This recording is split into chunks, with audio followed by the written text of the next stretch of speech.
पास आना चाहूंगा। UKD Bharatiya Janata party से भी पुरानी पार्टी है अगर हम उत्तराखंड की बात करें, और आप लोग कहते हैं कि उत्तराखंड हमने बनाया है और हम ही इसे सुधारेंगे। हालांकि अटल जी ने भी यही कहा था, लेकिन आज अटल जी के वो वादे, वो इरादे, उनकी बातें कोई मानता नहीं है। अब यूकेडी का 2022 को लेके आप लोग रोड मैप किस तरह से मॉडल को आगे बढ़ा रहे हैं कि 1992 में आप लोगों ने एक बहुत बड़ी ड्राफ्टिंग की थी, आज मुझे उसकी जानकारी मिली है। तो क्या इसी तरीके की ड्राफ्टिंग है 2022 को लेके? क्या कुछ तैयारियां? देखिए, स्पष्ट है उत्तराखंड क्रांति दल का अपना एक विजन था जिसको एग्जीक्यूट करने के लिए अब हम जनता के बीच में संघर्ष कर रहे हैं। हमारी क्लियर सोच था, हमारी पहले भी सोच थी, जब तक अलग राज्य नहीं बनेगा उत्तराखंड का विकास चौमुखी नहीं हो सकता। तो वो संकल्प हमने पूरा किया। 9 नवंबर 2000 को राज्य बना। उसके बाद की जो परिदृश्य में आपने देखा होगा, 2003 से 7 तक हमने विपक्ष में रहकर जनहित के मुद्दों पे संघर्ष किया। जेल भरो आंदोलन से लेकर लाठी सब झेला हमने।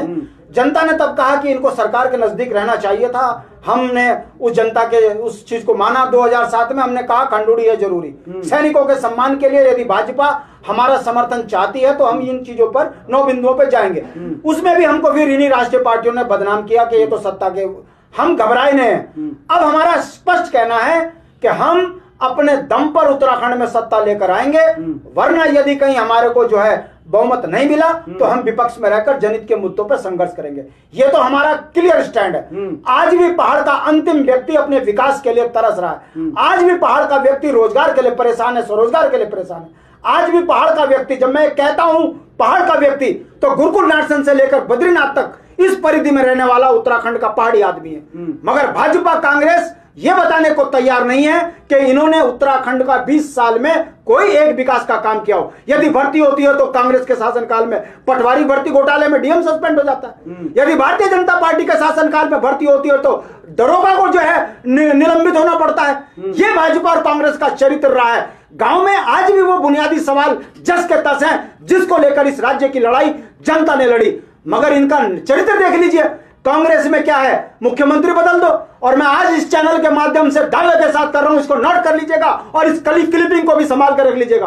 ठीक चुनाव से पहले त्रिवेंद्र को आएगा कोई दिल्ली का आदमी, धमकाएगा, हटाएगा, उसके बाद किसी अनिल बलूनी फलाना ढिमकाना को आगे करके ये फिर जनता की आंख में धूल झोंकेंगे। हमारा ये कहना है कि जेपी नड्डा अगर उत्तराखंड में आए हैं तो बताइए कि 60,000 करोड़ के कर्ज में जिन्होंने उत्तराखंड को लूटा है कितनों पे कार्रवाई करी?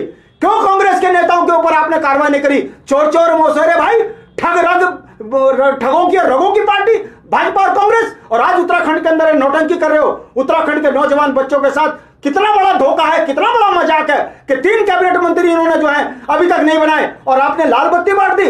अब आपको ब्लॉक स्तर पर जो है सरकारी पैसे से चुनाव प्रचार का काम शुरू कर देंगे।